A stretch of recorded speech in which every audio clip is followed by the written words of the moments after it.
మన ప్రపంచం ఎంత వేగంగా మారిపోతోందో కదా. మరి ఇంతలా మారుతున్నప్పుడు ఒక మంచి టీచర్గా ఉండటానికి ఏం కావాలి? ఎందుకంటే బోధించే విధానం నిరంతరం మారుతూనే ఉంది. ఆధునిక క్లాస్రూమ్ల అవసరాలు కూడా పెరుగుతున్నాయి. సో ఈ రోజుల్లో టీచర్లకుండాల్సిన అత్యంత ముఖ్యమైన స్కిల్స్ ఏంటో చూద్దాం. ఈ చర్చను ఒక అద్భుతమైన మాటతో మొదలుపెడదాం. బోధన నా అభిరుచిగల వృత్తి, ఇది నా ఉద్యోగం కాదు. నిజమే కదా? టీచింగ్ను కేవలం జాబ్లా కాకుండా ఒక ప్యాషన్గా చూసేవాళ్లకు ఈ మాట బాగా కనెక్ట్ అవుతుంది. ఈ ఒక్క ఆలోచనే బోధన ఎంత లోతైనదో మనకు చెబుతుంది. సో ఈరోజు మనం ఏమేం చూడబోతున్నామంటే, అసలు బోధనలో వచ్చిన ఈ కొత్త శకమేంటి, ఒక ప్రొఫెషనల్ టీచర్ని ఎలా గుర్తించాలి, వారికి ఎలాంటి ఆధునిక పద్ధతులు తెలిసి ఉండాలి, వాళ్ళ మైండ్ సెట్ ఎలా ఉండాలి, అన్నింటికన్నా ముఖ్యంగా ఇదంతా మనకందుకు ముఖ్యం, వీటన్నిటి గురించి మాట్లాడుకుందాం. రైట్, ఇక మనం మొదటి అంశంలోకి వెళ్ళిపోదాం. ప్రపంచం మారిపోయింది, మరి దాంతోపాటే మన క్లాస్రూమ్లు కూడా మారాయి, బోధించే పద్ధతులు కూడా మారాలి.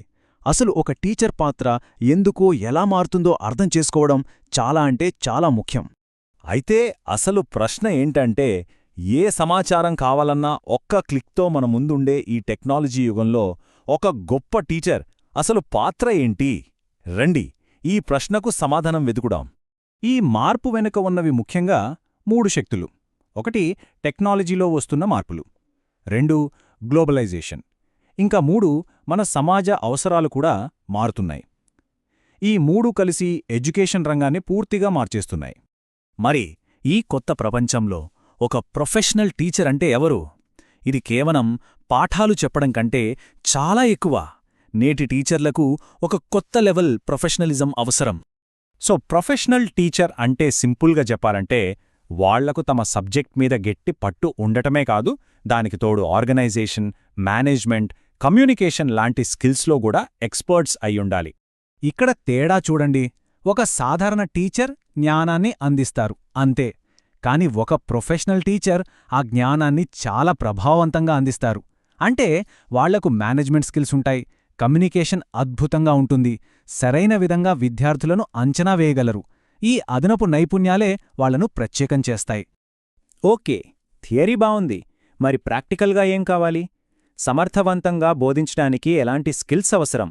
వీటిని ఒక రకంగా నేటి టీచర్లకు అవసరమైన ఒక టూల్ కిట్ అని చెప్పొచ్చు. ఈ టూల్ కిట్లో మనకు 4 ముఖ్యమైన అంశాలు కనిపిస్తాయి.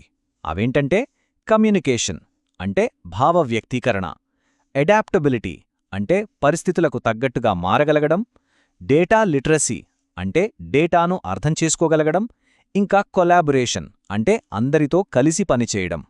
వీటిని కొంచెం వివరంగా చూస్తే, ఫస్ట్ కమ్యూనికేషన్ అంటే డిజిటల్ టూల్స్ వాడటమే కాదు, స్టూడెంట్స్తో నేరుగా కూడా బాగా కనెక్ట్ అవ్వగలగాలి.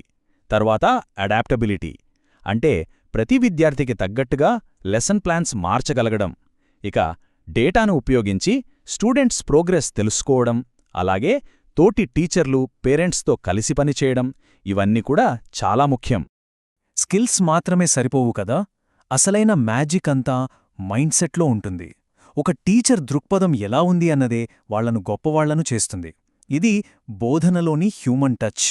ఉత్సాహం, అది లేకపోతే క్లాస్రూంలో జీవం ఉండదు. ఇదొక పాజిటివ్ ఎనర్జీని క్రియేట్ చేస్తుంది. అలాగే ఎప్పుడూ నేర్చుకోవాలనే తపన టీచర్ని ఎప్పుడూ అప్డేట్గా ఉంచుతుంది.